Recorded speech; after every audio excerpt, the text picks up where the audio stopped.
திருமால் பக்தியிலே ஆழ்ந்திருந்தவர்கள் ஆழ்வார்கள். அவர்களுடைய அருளிச் செயலான 4000 திவ்ய பிரபந்தத்திலே நாம் இதை நன்றாக காண முடிகிறது. திருமாலையே பாடிக்கொண்டிருந்தவர்கள் அங்கொன்றும் இங்கொன்றுமாக அடியவர்கள் விஷயமாக, பாகவத விஷயமாக 1-2 அங்கும் இங்குமாக இருக்கின்றனர். ஆனால் யாராவது தனிப்பட்ட ஒருவரை பற்றி பாடியிருக்கிறார்களா? ஆமாம், ஆச்சரியமாக இருக்கிறது. அவன் ஆதிசேஷன். ஆதிசேஷன் குறித்து பொய்கை ஆழ்வார் பாடியிருக்கின்றார்.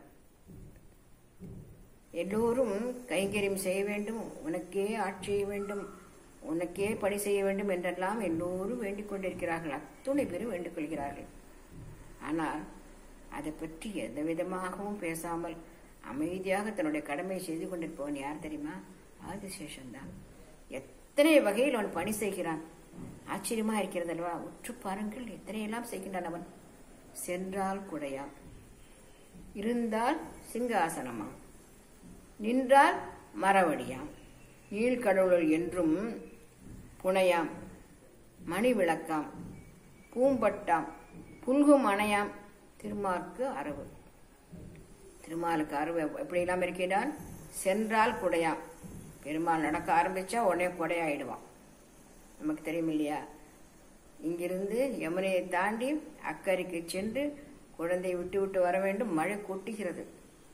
வசுதேவர் தலையிலே கண்ணன் இருக்கின்றான். குழந்தை உடனடியாக ஆதிசேஷன் வந்து விட்டான். அவன் இங்கே குடிப்பிடிப்பதற்காக.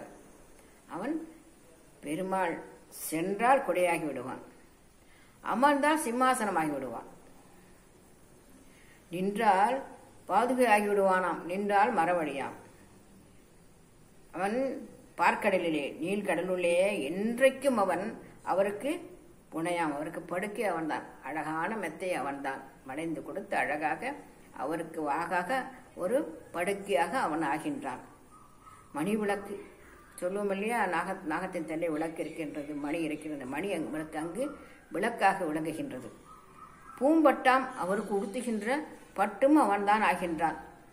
புல்கும் அணையாம், அங்கு ஒரு தலையணையாகவும் இருக்கின்றான். அவன் இத்தனையுமாக இருக்கின்றான். எவ்வளவுலாம் இருக்கின்றான்? கூடையாக இருக்கின்றான். சென்றால் இருந்தால் சிங்காசனமாகின்றான், நின்றால் அவன் பாதுகை ஆகின்றான், பார்க்கடலே அவர் படுத்துக் கொள்வதற்கான அழகான படுக்கை ஆகின்றான், விளக்கு ஆகின்றான், விளக்கும் அவன் தான் இருக்கின்றான், உடுத்துக் கொள்வது பட்டாகவும் அவன் ஆகின்றான், அணைத்துக் கொள்வதற்கான தலையணையாகவும் ஆகின்றான். இப்படி திருமாருக்கு அந்த ஆதிசேஷன் எல்லாமாக இருக்கின்றான். இவ்வளவு கைங்கரியம் செய்தவர்கள் யாரானும் உண்டா? எப்படிப்பட்ட கைங்கரிய பரனவன்! ஆகையினாலே தான் அவன் அனந்தாழ்வானான். அவரை ஆதிசேஷன், சேஷன் என்றெல்லாம் சிறந்து தாண்டி அனந்தாழ்வான் என்று அவன் நினைக்கின்றோம். எப்படிப்பட்ட கைங்கரிய பரனவன்!